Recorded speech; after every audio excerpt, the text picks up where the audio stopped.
saya dengan sangat terpaksa dicutikan dari pelayanan musik di Tiba-tiba GBWTC. Iya, nggak dikasih dihubungin. tahu alasannya apa? Dikasih tahu tentunya. Karena berhubungan dengan bisnis yang saya jalanin. Oh, bisnis. Nah, saat itu kan saya punya bisnis sebagai saya jual vape. Nah, itulah saya merasakan luar biasa jengkel Gitu ya. sama Bapak Gembala kita. Inilah yang disebut kepahitan dengan hamba Tuhan. Iya, ini yang disebut dengan kepahitan hamba. Oke. Di posisi kita nggak kenal Tuhan, di posisi kita jauh dari Tuhan, suka atau nggak suka, kita pasti mengambil respon yang salah. Pasti ya. Karena dasarnya nggak ada. Betul. Nah, pondasinya nggak ada. Nah, saat itu karena saya tidak punya pondasi yang benar, saya merasa keputusan saya ambil ada dengan mencari orang lain. Gitu. Sehingga saya merasa bahwa ini bukan tulang rusuk saya ini. Sehingga keluar bukan statement lagi, keputusan bahwa saya harus cerai dan saya sudah menyiapkan. Keluar keputusannya. Iya, bahwa saya harus cerai dan sudah planning untuk menikah. Bahkan saat itu saya sudah lamaran juga, kecil-kecilan lah gitu kan. Sudah lamaran. Udah gitu. Ya, puncaknya ya timbullah sebuah peristiwa yang benar-benar mengambil semua yang saya punya. Mengambil semua yang saya punya nih, maksudnya keseluruhan bisnis usaha, nama baik kan susah. Betul. Nama baik paling susah. Karena nama baik itu kan modal buat kita sebagai seorang bisnis ya, entrepreneur kan. Nama baik saya, channel, circle, kepercayaan, semua Tuhan ambil sekejap.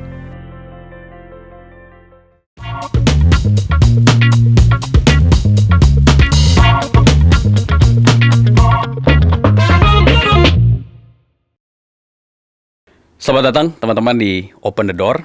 Kita menginspirasi semua kisah kehidupan manusia, rintangan, kesukaran, badai hidup. Tapi lewat iman yang sempurna melalui Yesus Kristus, kita melewati badai kehidupan.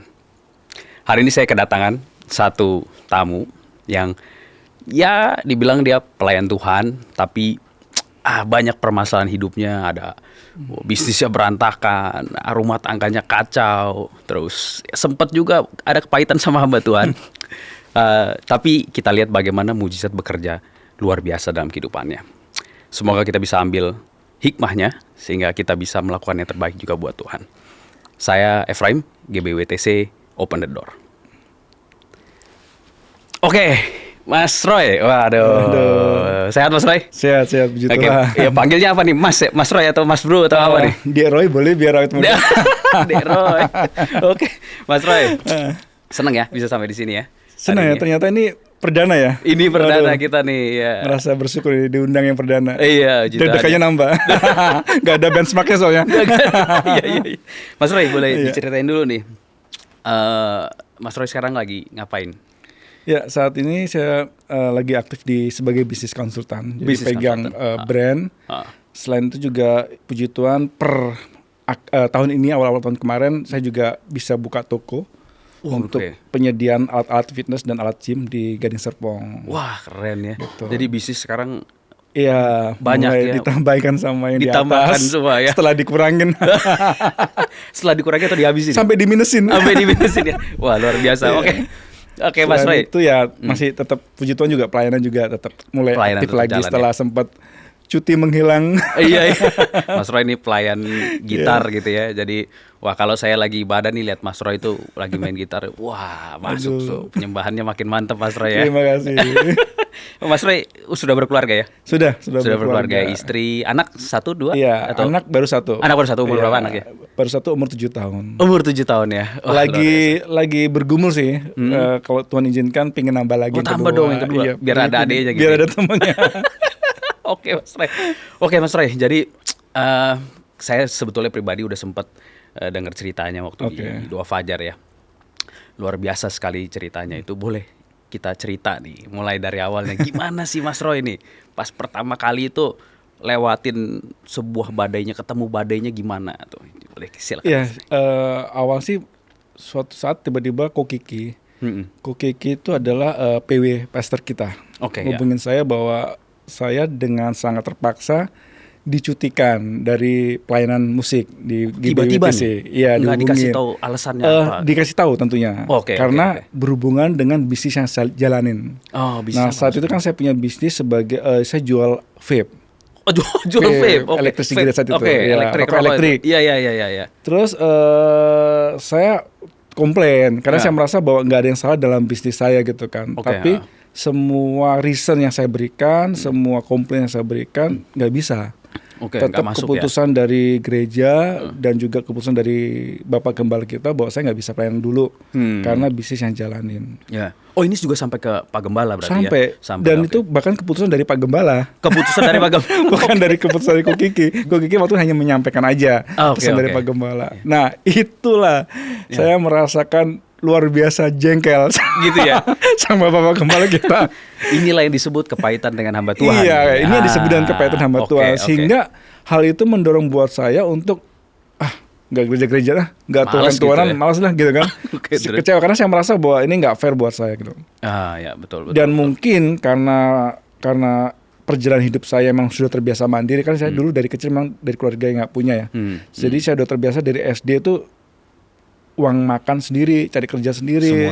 Sehingga saya merasa ya mungkin nggak tahu ya apakah ini numpuk ya. Terbiasa ngerjakan sesuatu sendiri tanpa dibantu itu membuat saya merasa superior. Membuat saya merasa bahwa powerful lah, bisa sendiri saya gitu bisa kerjakan semua, bahkan even tanpa Tuhan pun. Iya betul. Sehingga akhirnya saya menjalani kehidupan tanpa Tuhan. Tanpa merasa Tuhan, kita sudah paling pintar gitu ya. Iya, tanpa Tuhan, tanpa gereja, tanpa pelayanan. Karena saya merasa saat itu saya sudah punya bisnis, sudah punya circle yang oke, bahkan saat itu saya berada di posisi yang paling bagus dengan berbagai macam achievement yang saya dapatkan. Di posisi paling bagus nih maksudnya di bisnis yang di bisnis saat itu ya. Bayangkan saya megang sebuah brand, saya CEO dari sebuah brand nomor 1 dunia, bukan lokal ya, kelas dunia brandnya. Luar biasa ya. Punya 2 asosiasi, bukan sebagai anggota tapi sebagai kepalanya gitu kan. Jadi saya merasa bahwa semua itu saya merasa bahwa saya bisa jalanin semua gitu kan. Singkat cerita, saya punya problem dengan istri. Ya namanya keluarga cekcok ya.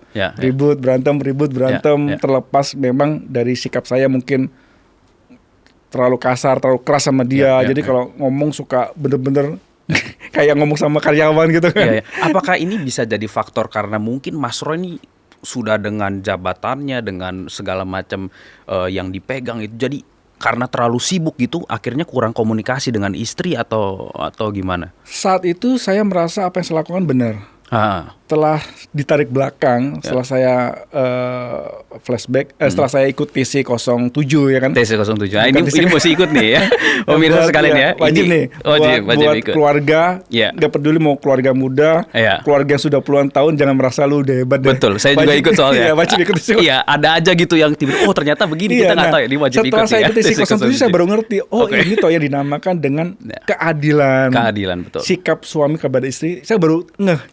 Karena saya merasa bahwa ya kan paling saya memanage perusahaan aja bisa, masa manage satu orang nggak bisa kan? Iya, easy lah gitu kan. Gampang lah gitu kan. Ini kan kalau urus perusahaan urus banyak orang, masa satu aja nggak bisa. Pacar aja bisa kita taklukin. Tapi ternyata lebih sulit. Ternyata sulit. Nah saat itu saya baru ngeh ternyata treatment yang saya berikan sebagai suami sama istri salah. Itu yang membuat dia merasa nggak dihargai. Tapi dari sisi saya merasa saya juga nggak dihargai. Ternyata dari kedua belah pihak sama-sama merasa nggak dihargai dan betul. Mungkin sama-sama merasa paling benar. Nah ini penting buat teman-teman yang melihat podcast hari ini ya. Ketika kita ketemu masalah, di posisi kita nggak kenal Tuhan, di posisi kita jauh dari Tuhan, suka atau nggak suka kita pasti mengambil respon yang salah. Pasti ya. Karena dasarnya nggak ada. Betul. Nah, pondasinya nggak ada. Nah, saat itu karena saya tidak punya pondasi yang benar, saya merasa keputusan saya ambil ada dengan mencari orang lain. Gitu. Sehingga saya merasa bahwa ini bukan tulang rusuk saya ini. Jadi punya wanita lain begitu Mas. Kayak tulang rusuk saya ketukar nih. Iya, ketukar ya gitu. Karena gelap nih, nggak tahu nih, Tuhannya nggak ada. Ini tulang rusa ini mungkin ya. Nah, akhirnya karena saya tidak punya dasar yang benar, saya ngambil keputusan yang menurut saya itu benar. Sehingga saya memutuskan untuk memulai hubungan dengan orang lain.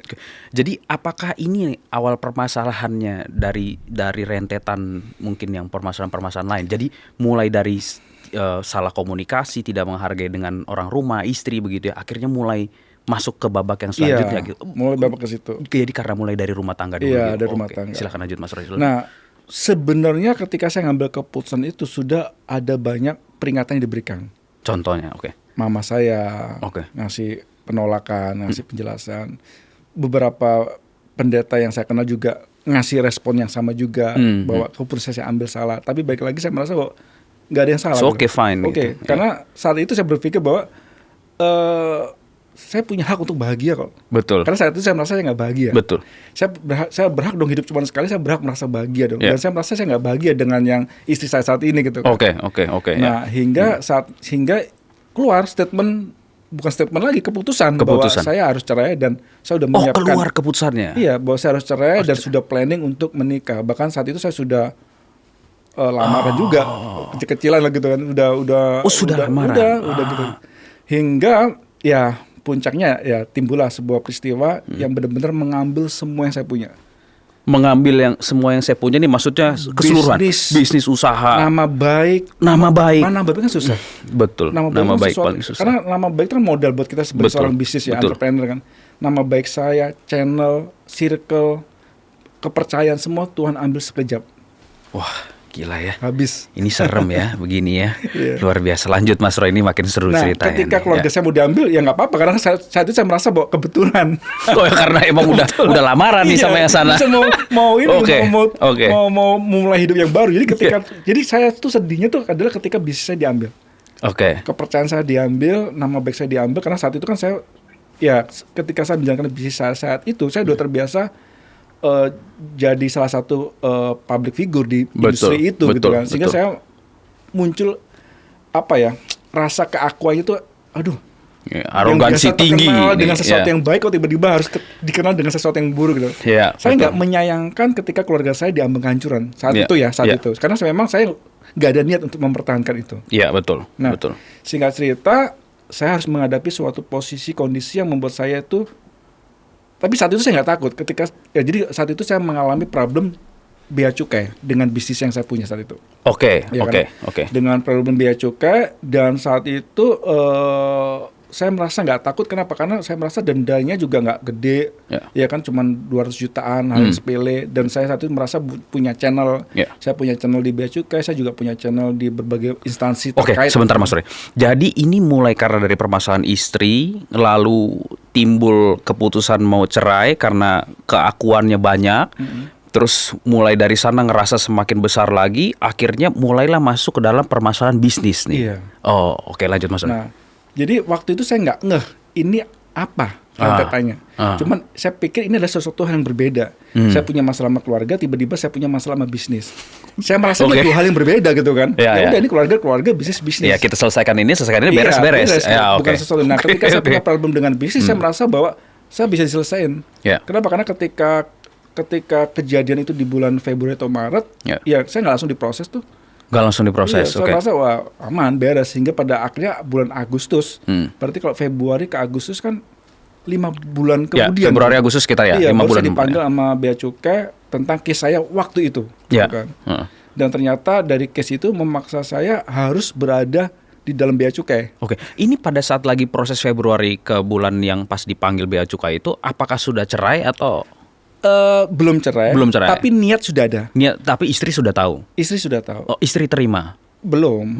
Istri nggak terima. Nggak terima. Ini istri yang bagus ini. Makanya saya bersyukur. Ibu-ibu ya, kalau suaminya mau cerai, jangan diterima, tolong ya. Dengar itu baik-baik ya. Istri saya tetap fight. Jadi dari awal saya pingin pisah, istri saya tetap fight untuk say no saat itu. Nah, hingga akhirnya saya masuk ke Bea Cukai.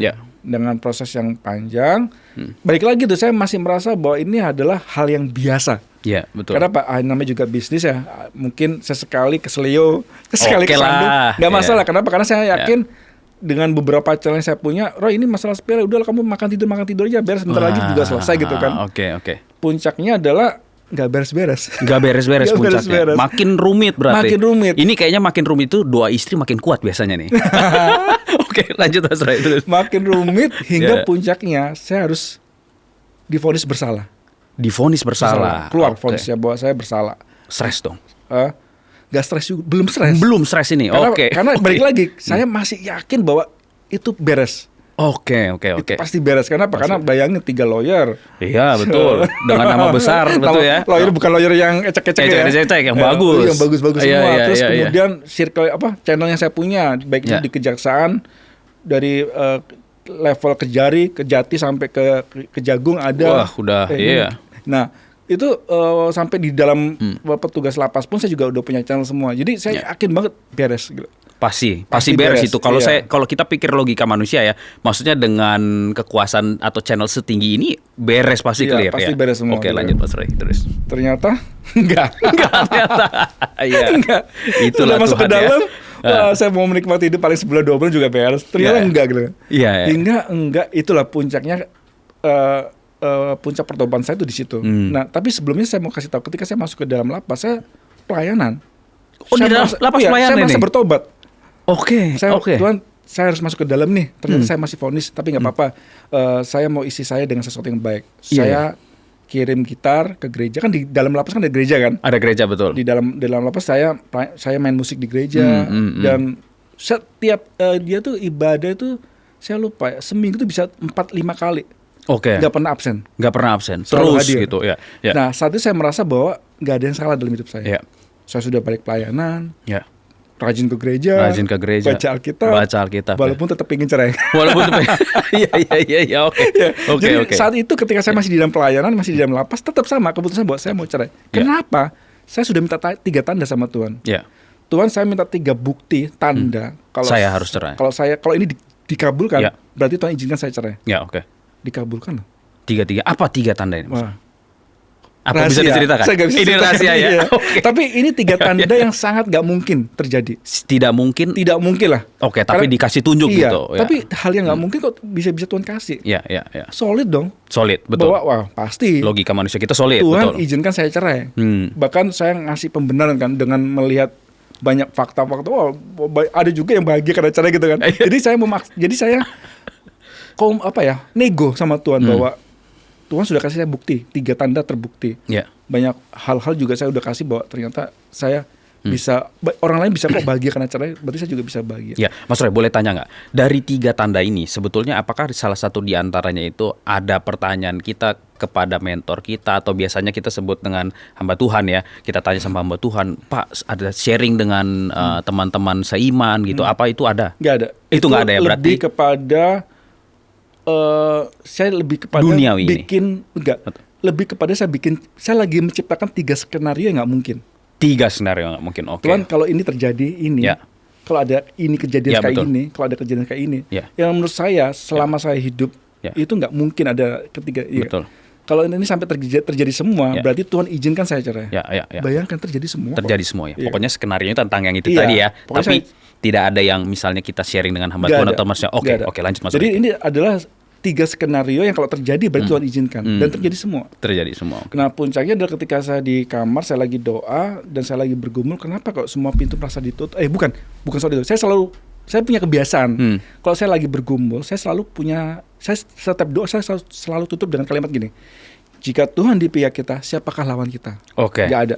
Oke. Jadi kalau saya lagi bergumul, setiap kali saya habis doa, saya selalu punya kebiasaan untuk akhiri dengan kalimat itu. Betul. Jika Tuhan di pihak kita, siapa lawan kita? Gak ada. Ya, Tiba-tiba saya dengar suara, loh, kenapa nggak dibalik? Dibalik. Oke. Jika Coba kalau dibalik gimana? sebentar. Jika Tuhan di pihak kita, siapa lawan kita? Jika lawan di pihak kita? Bukan. Jadi jika Tuhan tidak jika dipihakan, Tuhan saya kaget. Coba kamu balik. Iya betul. Jika Tuhan tidak di pihak kita nih. Jadi dia nggak ngomong gitu ya. Dia cuma bilang coba dibalik. Coba dibalik. Ini jelas terdengar. Oke. Coba dibalik. Saya coba ulang kan. Jika Tuhan di pihak kita. Dia nggak bilang kalau saya nggak di pihak kamu nggak. Dia cuma bilang coba dibalik. Ya oke. Oh, saya balik dong. Balik. Oke. Jika Tuhan tidak di pihak kita. Ya semua pintu ditutup dong. Iya betul. Dari situ saya baru bertobat di situ. Baru bertobat di situ. Jadi titik pertobatan adalah ketika pada saat lagi merenung tiba-tiba kenapa semua pintu nggak ada yang kejadian. Nggak ada yang kejadian sama sekali. Jadi harus yang tadi sepertinya kelihatannya mudah, tapi tiba-tiba semuanya susah, sulit ketutup semua itu. Baru akhirnya perenungan, pada saat perenungan menyerahkan diri betul-betul. Ini udah dalam keadaan hancur nih ya. Biasa Bang Tuhan tuh tolong pada saat kita lagi hancur gitu. Waktu kita lemah di situ kita kuat gitu kan.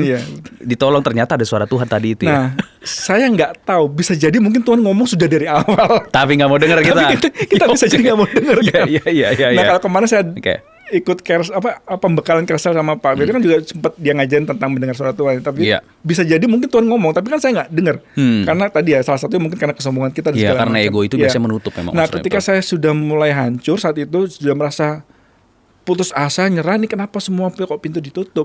Baru itulah saya bisa mendengar kenapa nggak dibalik. Betul. Nah, ketika saya bilang bahwa kalau memang Tuhan tidak di pihak saya, apa yang salah sama saya? Saya tanya lagi dong. Betul, tanya balik nih. Pelayanan sudah. Oke, dulu kan saya nggak pelayanan, tapi kan saya di dalam pelayanan. Pelayanan ya, berdoa sudah. Berdoa, gereja baca rajin. Alkitab. Rajin, nggak ada bolosnya. Betul. Apa yang salah? Ya. Akhirnya tertuju lagi kembali pada orang di rumah. Istri, betul. Baru dari situ saya baru ternyata saling saya di istri. Nah, ternyata ini Mas Roy pada saat notice bahwasannya kan kita tanya, Tuhan salah saya apa gitu kan? Yang tadi seperti itu bilang, ibadah sudah, gereja paling rajin, ini semua udah. Tiba-tiba ada suara istri, kok bisa tahu dari situ? Bukan suara, tiba-tiba muncul.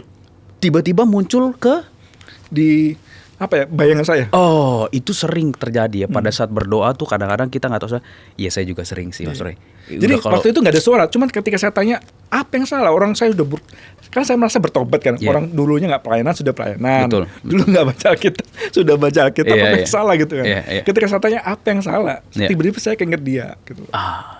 Dari situ saya tiba-tiba keinget kisah tentang Tuhan Yesus dicobai 3 kali. Dicobai 3 kali, betul. Ya. Nah, apa maksudnya Tuhan Yesus dicobai 3 kali kan? Oh Allah, ternyata bukan cuma Tuhan yang bisa jawab doa kita. Iblis juga bisa jawab doa. Nah, dari situ saya baru dapat sebuah kebenaran bahwa ternyata yang menjawab bukti saya itu bukan Tuhan. Ya. Iblis, betul. Kenapa? Ketika saya minta, dia dengar juga dong. Iya. Wah, ini sesuai dengan kita kasih kunci dunia nih. Ini sudah sesuai dengan rencana saya ini. Gaspol. Menghancurkan rumah tangga Kristen. Kamu minta itu, gampang saya lakuin. 3-tiganya dilakuin.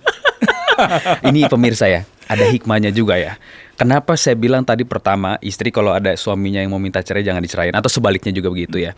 Ada juga di saat seperti Mas Roy barusan berdoa merenung, tiba-tiba gambaran muka istri itu keluar. Itu sering kali terjadi apabila pasangan kita atau dalam case ini istrinya Mas Roy ini banyak berdoa, sehingga Tuhan memberikan sebuah cara untuk memberikan gambaran itu tiba-tiba kepada Mas Roy. Nah, jadi istri-istri di rumah ya memang sudah sepantasnya dan sudah benarnya menjadi tiang doa. Itu nggak boleh putus setiap hari. Kenapa? Karena kita sebagai suami kadang-kadang kita waktu lagi pergi keluar, kita bekerja, kita ketemu dengan kompetitor dan segala macam. Yang bisa memagari kita selain doa kita pribadi adalah doa istri di rumah. Jadi ini harus di-note benar-benar. Ini kejadiannya Mas Roy ya. Lanjut Mas Roy. Jadi dari situlah saya baru ngeh bahwa ternyata yang jawab doa saya iblis bukan Tuhan. Betul. Dari situ saya langsung melakukan pemberesan, saya langsung telepon istri saya. Istri saya kaget juga, orang biasa ngotot cerai, sudah telepon mamanya juga. Sudah telepon mamanya juga. Saya sudah telepon mamanya bahwa saya ingin cerai. Iya. Saya telepon mamanya dia minta maaf, saya telepon istri saya minta maaf. Saya telepon juga yang di sono. Yang di sono ini. Yang di sono saya telepon, saya beresin bahwa saya salah ngambil keputusan, mama juga saya udah telepon, saya ngambil keputusan, hubungan kita selesai, saya mau perbaiki keluarga saya gitu. Apakah langsung beres? Enggak, saya tetap di dalam. Oke, jadi berarti artinya menurut Mas Roy itu pada saat sudah tertangkap kuncinya bahwasannya harus pemberesan dengan istri, berniat beresin, minta maaf, belum beres. Ada proses nih. Tetap ada proses. Oke, gimana proses Mas Roy? Tapi beda. Nah, saat itu saya tuh bilang sama istri saya, nggak boleh ada yang tahu saya di dalam. Oke. Saya merasa malu. Malu betul. Tapi setelah saya tahu bahwa ternyata ini adalah proses buat saya untuk berubah, saya bilang sama istri saya, kalau ada yang tanya, kasih tahu saya ada di dalam. Oke. Ini juga bisa jadi sebuah kesaksian ya. Kenapa? Karena saya pengen tunjukin bahwa jangan sampai nunggu kayak saya. Iya betul. Kalau kamu sudah ditegur, kenapa? Karena ini saya bicara khusus tentang istri. Nah, saya baru tahu bahwa ternyata bisnis itu hanya alat yang dipakai Tuhan untuk bikin saya melek. Oke, betul. Kenapa? Betul. Kamu sudah dikasih tahu nggak nurut? Iya. Mama saya sudah ngasih tahu saya nggak nurut. Beberapa pendeta teman semua juga saya nggak nurut. Ya sorry. Mungkin dari situnya sorry nih. Saya pakai cara yang lebih ekstrim. Dihabisin semua nih. Nama baik bis semua. Baru saya melek. Nah, kenapa saya bilang sama istri saya bahwa setelah saya tahu semuanya ada bagian daripada proses saya untuk pulih. Ya, saya pengen semua orang tahu jangan sampai kamu ngalamin seperti saya gitu. Betul. Kenapa? Karena ternyata di dalam kekristenan rumah tangga itu nomor satu. Nomor satu, betul. Karena kan itu kan wakil Tuhan. Betul. Iya kan. Betul. Maka di situ saya bilang sama istri saya udah nggak malu lagi. Kalaupun orang harus tahu saya di dalam. Iya. Betul. Karena apa? Karena saya sudah tahu kenapa saya harus di dalam. Iya, betul. Awalnya saya malu karena pas saya merasa bahwa ini kan malu, aib gitu kan. Ternyata enggak ini udah saya tahu kenapa saya harus di dalam.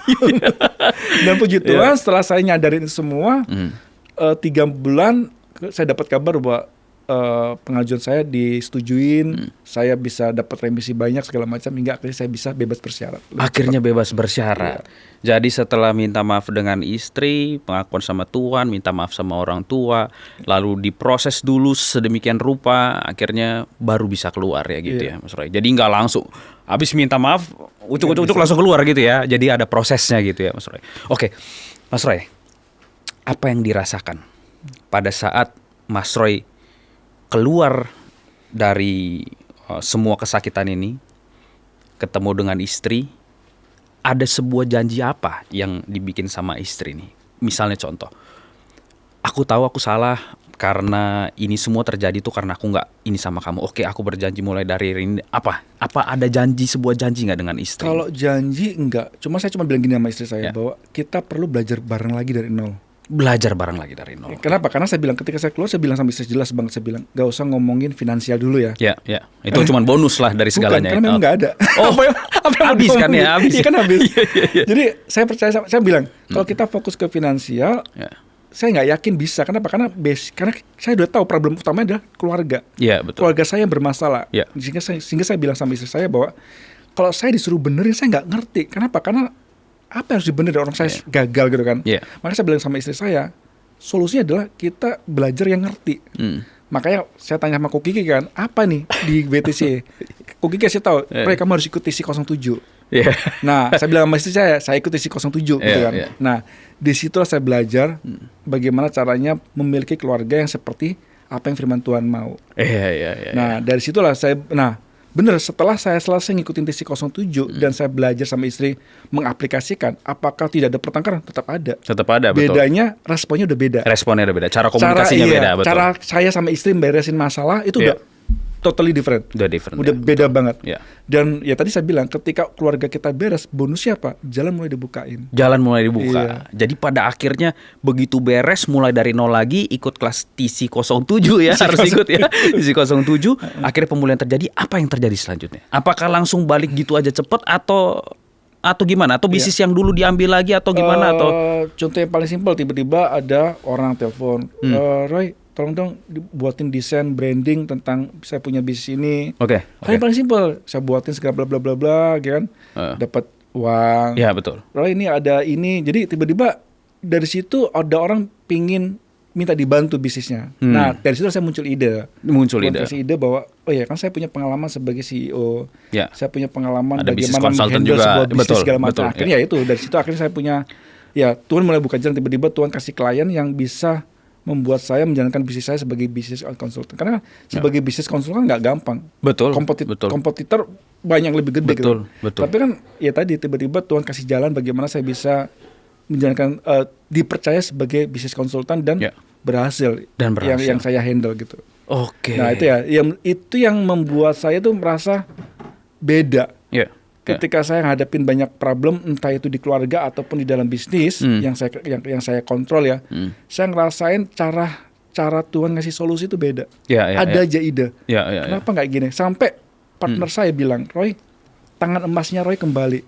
Kenapa? Apa yang saya kerjakan selalu berhasil. Saya bilang bukan tangan emas saya yang berhasil, Tuhannya balik. Ya. Kemarin Tuhannya tutup mata gitu ya. Saya bilang sama teman saya, bukan tangan emas saya yang balik, Tuhannya yang balik. Tuhannya yang balik. Gitu. Luar biasa ya, Mas Roy ya.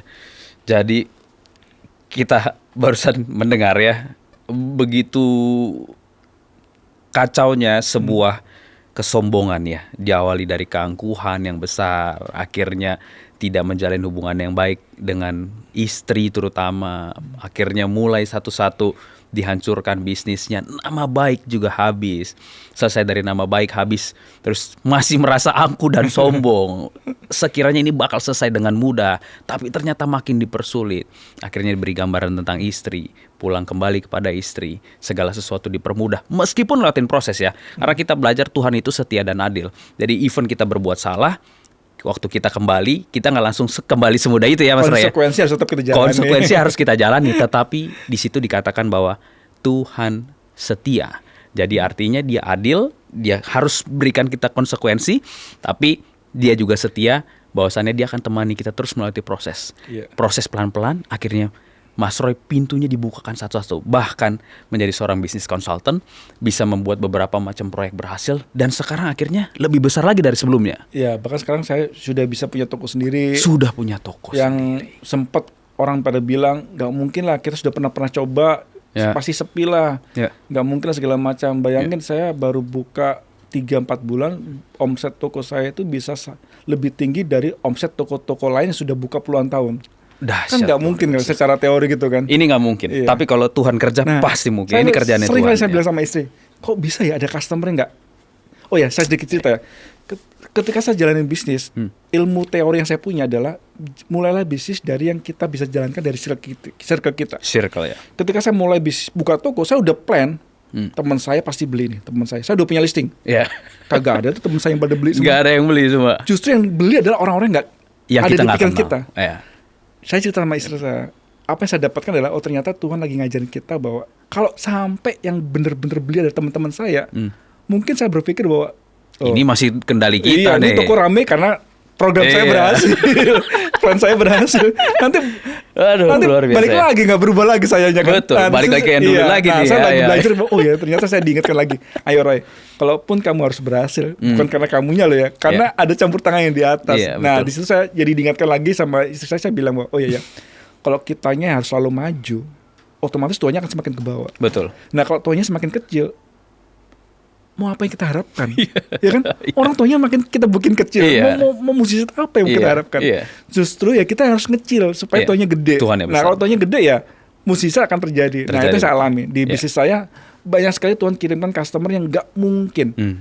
Dia nggak mungkin secara geografis, secara finansial, secara apa, kayak nggak mungkin lah dia beli di tempat saya. Tapi ya itu terjadi.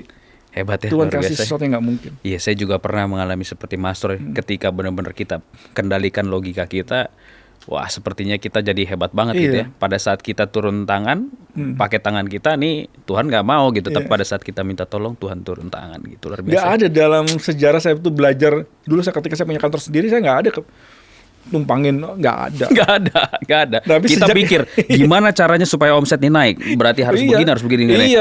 Ilmu kita yang keluar, bikin strategi. Iya, tapi ternyata sekarang saya juga belajar bahwasannya kita datang ke tempat usaha kita cuma tumpang tangan, kita berdoa menyembah Tuhan, menyembah di sana, tiba-tiba ntar siang tuh rame gitu, gitu ya. Toko tuh saya penyembahan doa, bahasa roh, pintu, mesin edisi saya tumpangin. Sama istri dong nih. Sama istri.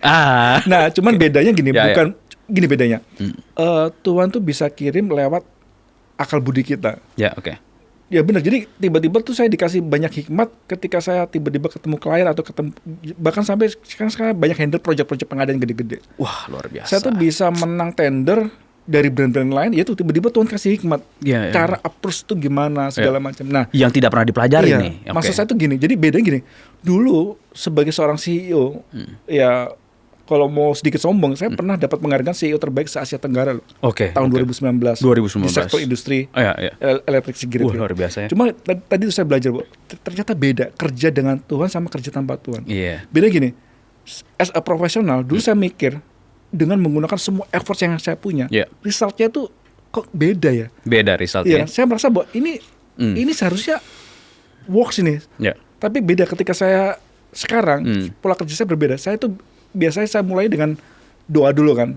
Apalagi kan Pak Gem juga selalu ngajarin baca SMS tiap hari. Betul. Beda gini, ketika saya mulai hari dengan doa sama baca Alkitab, tetap harus mikir. Cuman bedanya adalah mikirnya tuh kayak lebih diarahin. Mikirnya lebih diarahin. Kayak ada yang ngarahin. Cara saya berpikir kayak ada yang ngarahin. Dan bener, ketika saya berpikir ketika diarahkan ternyata resultnya itu benar-benar ada gitu. Iya. Gitu. Pasti jauh berbeda dengan yang sebelumnya banget, kan, iya. bisa berkali-kali lipat. Iya. Kadang juga kita ngerasa jadi kayaknya, duh, ini kok tiba-tiba bisa loncat begini gitu ya. Oke. Makanya itu yang saya pribadi sebagai seorang profesional itu yang saya alami. Jadi dulu mikirnya complicated banget, tapi hasilnya kecil. Tapi sekarang mikirnya sederhana, simple banget tapi hasilnya gede. Wah, luar biasa gitu itu bedanya. Mantap ya. Nggak kerasa di Mas Roy waktunya. Jadi akhirnya semuanya pulih. Sekarang berlipat-lipat ganda nih. Setelah minus berlipat-lipat, bukan nggak ada lagi ya. Minus berlipat-lipat. Sekarang berlipat-lipat ganda plusnya tuh. Dan pasti masih dikasih sebenarnya terus. masih minus juga. Oh, masih minus juga. Oke. Tapi maksudnya sudah bisa ngidupin istri lah. Sudah bisa ngidupin istri. Oh, itu sebenarnya udah berlipat-lipat ganda lah berarti. Minusnya kan ya berlipat-lipat karena minusnya udah terlalu banyak. Karena minusnya terlalu banyak kan, benar. Ya senang lah bisa lihat anak bisa dapat sekolah yang terbaik, bisa kursus, banyak hal yang saya lihat secara finansial juga pulih juga. Pulih tapi semua. Paling utama itu adalah respon ya. Oke. Jadi respon saya menjalani hidup sudah totally different. Dulu saya menjalani hidup tuh kayak merasa bahwa yang saya kejar adalah saya pingin perform. Iya. Apapun yang saya lakukan adalah saya pingin dikenal baik, perform baik. Iya. Kita as a man gitu, kita perform terbaik itu gitu. Itu sudah totally hilang dalam hidup saya. Sudah hilang. Apapun saya lakukan bukan lagi karena saya pingin dikenal, enggak. Apapun saya lakukan karena saya enjoy, ingin ngasih yang terbaik buat keluarga saya. Yeah. Terus yang kedua, saya pingin berguna buat orang-orang karena nggak tahu tiba-tiba Tuhan gerakan saya tuh pingin tuh bisa memberikan sebuah lapangan pekerjaan buat orang-orang gitu. Wah, hebat. Makanya ya walaupun nggak gede ya, tapi saya udah lumayan lah. Udah berapa kali saya sering ngasih informasi lowongan pekerjaan buat orang-orang sekitar saya. Ini perubahan karakter berarti juga ada nih ya. Beda. Dari emosional yang dulu pengennya perform sendiri aja, sekarang rasanya kita udah mikirin tentang orang lain. Luar biasa. Itu tuh yang tiba-tiba saya ngerasain bahwa proses ini membuat saya berubah seperti itu. Ya. Luar biasa ya Mas Roy. Ada lagi tuh tambahannya perubahan karakter. Tapi memang proses ini tuh nggak mudah ya Mas Roy ya. Pertanyaan saya terakhir nih Mas Roy. Pada saat sekarang kondisinya semua sudah berubah, emosional berubah, karakter berubah, dan semuanya berubah gitu. Apa satu hal yang paling paling krusial momen gitulah dari Mas Roy ini pada saat saya harus berubah nih kelihatannya karena udah mengalami ini semua, saya harus berubah nih dari semuanya ya secara keseluruhan ya Mas Roy.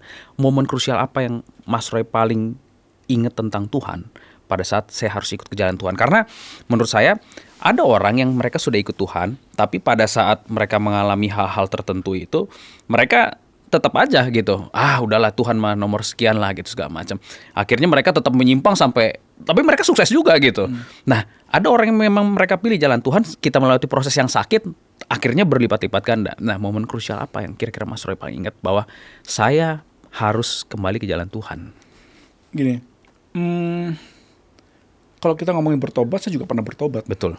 Sebelum masalah ini, apakah saya nggak pernah ngadapin masalah? Ya, juga sering. Bertobat tapi kan sering. Bertobat juga gitu. Betul. Tapi kan perbedaannya adalah dulu bertobat saya dulu mungkin karena menyesal ya. Ya. Beda. Menyesalnya adalah mungkin saya bertobat menyesal takut gitu lagi. Takut begitu lagi. Tapi beda, pertobatan yang saya alami saat ini bukan karena takut gitu lagi, tapi lebih kepada gini. Saya nggak pengen ada orang lain ngalamin seperti yang saya alami. Itu poinnya. Contoh ya, sebenarnya itu kesaksian saya di Doa Fajar itu kesaksian saya pending berbulan-bulan. Saya pending. Ya cocok kan nih saya kasih. Kenapa saya pending? Ya secara manusia saya berkata sempat bilang ini kan tunggu kalau saya sudah pulih, benar-benar pulih secara finansial segala macam. Tapi saya diingatkan sama Tuhan bahwa kalau kamu nunggu pulih, berarti kamu nggak lagi cerita tentang Tuhan. Iya, betul. Kamu lagi cerita tentang diri kamu. Iya, gitu. betul. Itu saya diingatkan. Itu yang pertama. Iya. Yang kedua, saya seringkali mendengar kesaksian-kesaksian orang yang keluarganya berantakan. Iya. Nah, saya bilang kalau saya menunda kesaksian saya, harus berapa rumah tangga lagi harus berantakan? Yang rusak, oke. Iya kan? Nah, itu saya merasa kepanggil di situ sih. Kenapa akhirnya saya memutuskan untuk kesaksian, walaupun saat itu sebenarnya pingin nantinya nunggu benar-benar pulih. Karena saya mencegah. Jangan sampai ada rumah tangga yang semakin berantakan gara-gara mungkin mereka nggak tahu bahwa bisa kok keluarga diselamatkan gitu dalam kondisi apapun gitu. Dan terbukti ya ketika saya sempat sharing sebelum di Fajar, saya sempat diundang di ibadah dewasa muda ya. Dan ya karena ternyata di dalam dewasa muda orang secara luarnya tuh baik-baik aja. Setelah mendengar kesaksian kami, ternyata mereka bercerita, mereka rapuh juga. Secara keluarga gitu kan. Dan saya bersyukur bahwa wah puji Tuhan lewat kesaksian kami, keluarga itu dipulihkan. Nah, sebenarnya yang membuat saya berubah bukan lagi karena saya takut masuk penjara, enggak. Karena saya ingin berubah, kenapa? Karena saya ingin dipakai Tuhan supaya jangan sampai ada keluarga seperti saya. Itu bedanya di situ. Kalau dulu saya bertobat karena nggak pingin susah lagi, tapi sekarang saya bertobat karena saya pingin dipakai Tuhan supaya saya bisa jadi contoh buat keluarga-keluarga, jangan sampai kamu ngalamin seperti itu lagi. Bedanya di situ. Itu buat saya cukup ampuh untuk membuat saya benar-benar berubah sampai detik ini. Gitu. Keren ya Mas Roy ya. Keep it going Mas. Thank you. Keren banget nih. Jadi semua yang diceritakan pada akhirnya memang kita dijadikan saksi buat Tuhan ya. Supaya kita memulihkan banyak orang. Pemirsa di rumah pasti juga pernah mengalami hal-hal seperti ini. Mengalami kesukaran, kesulitan. Tapi jelas kalau kita terus pada sumbernya, pasti kita dipulihkan. Dan jangan lupa, setelah kita dipulihkan, tugas kita adalah memulihkan orang lain. Sebab karena memang kita diciptakan di dunia ini untuk memberikan kesaksian tentang Tuhan bagi banyak orang. Betul ya Mas Roy? Betul. Jadi kesaksian-kesaksian yang ada seperti kesaksian Mas Roy. Dan pada akhirnya Mas Roy pun juga merasa bahwasannya apa yang sudah dikerjakan Tuhan dalam hidupnya betul-betul harus juga di-share ke orang-orang lain. Kira-kira hari ini betul-betul mendapatkan segala sesuatu yang hebat lah ya, mujizat-mujizat yang mantap gitu ya. Mas Roy ada pesan terakhir nggak buat di rumah nih? Ada 2 hal yang bisa saya sampaikan. Yang pertama adalah tentang gereja. Saya sering ketemu teman-teman yang kepahitan sama pendetanya, sama gerejanya. Saya pun juga pernah ada di posisi itu, kepahitan. Cuman gini, kalau kita fokusnya sama apa yang kita cari di gereja, kita pasti kepahitan. Kenapa? Karena kamu akan ketemu orang yang sama. Apakah kamu dengan pindah gereja, ketemu gereja lain, apakah mereka juga bukan manusia? Selama mereka manusia, pasti akan ngalamin yang sama. Jadi, buat saya tips ya, yang saya pribadi pernah ngalami kepahitan juga, fokusnya itu sama visi misi gereja. Kalau kamu merasa bahwa visi misi gereja itu bagus dan sesuai dengan, dan bisa membangun kamu, fokusnya ke situ. Kenapa? Karena yang namanya gesekan itu wajar, sama-sama manusia juga. Itu yang pertama. Jadi fokusnya ke visi misi gereja. Dan kenapa saya memutuskan untuk kembali ke WTC setelah lama hilang? Karena saya senang dengan pilar-pilarnya, dengan visi misinya dibangun sama WTC. Itu yang membuat saya itu bertumbuh. Yang kedua, tadi saya suka rangkuman yang singkat, padat, jelas. Dipulihkan untuk memulihkan, ya itu yang saya maksud. Jadi memang pertobatan yang saya jalani itu berbeda. Kalau dulu saya bertobat karena nggak pingin kesandung lagi, tapi beda. Hari ini saya bertobat karena saya pingin dipakai supaya saya bisa memulihkan juga keluarga lain. Luar biasa. Itu sih. Jadi harapan saya buat teman-teman yang melihat podcast hari ini, keluarga-keluarga yang mungkin sedang bukan di ujung tanduk lagi, tapi ujungnya tanduk lagi. Nggak ada yang namanya nggak mungkin untuk bisa dipulihkan. Karena saya pun juga pernah hancur banget. Tuhan pulihkan. Jangan sampai Tuhan pakai cara yang lebih serem. Mending ngalah aja deh. Mending nyerah aja deh. Aduh, luar biasa ya Mas Roy. Terima kasih Mas Roy buat sharingnya ya. Semoga Mas Roy nanti bisa kasih kesaksian di tempat-tempat lain, sehingga banyak juga rumah-rumah tangga dipulihkan gitu. Amin, ya. Terutama juga saya khususnya pribadi hari ini juga saya mendapatkan seperti peringatan kembali gitu ya, karena mungkin pengalaman-pengalaman yang ada di Mas Roy juga pernah saya alami. Jadi seperti ada mirrornya gitu. Jadi oh iya benar, dan selalu. Jadi memang kita harus sering mendengarkan kesaksian berbagai macam orang gitu ya, supaya pada saat kita sudah berjalan melewati berbagai macam hal, lalu ada kesaksian yang baru, kita diingatkan lagi kembali. Jadi kiranya Tuhan berkati Mas Roy dan istri dan keluarga. Siap, terima kasih. Semoga nanti kita bisa main-main ya sama Mas Roy ya, belajar bisnis sama Mas Roy ini. Oke, GBI WTC, terima kasih sudah mendengarkan. Bagi kalian semua yang pengen juga kasih kesaksian di ruang kesaksian ini di Open the Door, silahkan ya. Kita taruh email, nomor telepon, bisa dihubungi langsung. Nanti tim kita bisa menghubungi, kita atur jadwal. Kiranya pada saat kita memberi kesaksian, nama Tuhan yang dipuji. Demikian, saya Efraim, GBWTC, Open the Door. Terima kasih, sampai ketemu, God bless.